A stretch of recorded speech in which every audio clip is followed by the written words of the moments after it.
Hey guys, and I'm back for this week's video, which I'm going to be talking about the Canon 28-70 f2. Now, before I tell you who this lens is good for, let's talk about some things to consider before you acquire one. One of them is the expense of the lens, which here in the United States costs $3,000. And if you have it shipped, well, you gotta cover that expense as well as the taxes. And if you want to buy accessories such as filters, that's another expense that you have to think of. The other thing that you want to consider is how heavy the lens is. It is a little over 3 pounds or 1,430 grams, which makes it a pretty heavy lens to hold all day long. What you can do is use a monopod or a harness to take the weight off from you. Another thing that is important to mention is that this lens has no stabilization built in.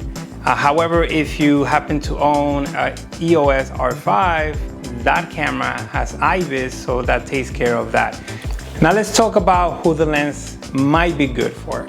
If you're like me and you like breaking rules, then there's no such thing as this lens is good for this person.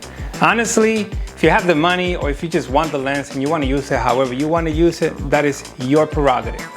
But when it comes to practical application and given what we know, I find that this lens might be really good for wedding photographers, for event photographers, for portrait and fashion photographers, as well as some travel photography.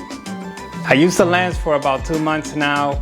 I tend to photograph mostly professional dancers, and I like to shoot on locations quite often. So what I like is to introduce some of the environment that I find without taking too much away from the dancers themselves.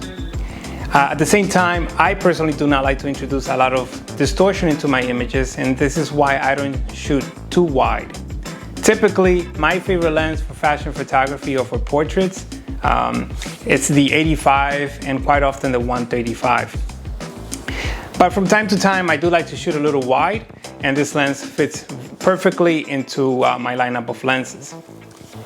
The lens is fast at focusing and it produces tack-sharp images, which, if you know, zoom lenses for the most part lose a little bit of sharpness, but this lens is quite magnificent at what it does, considering that it goes from 28 to 70.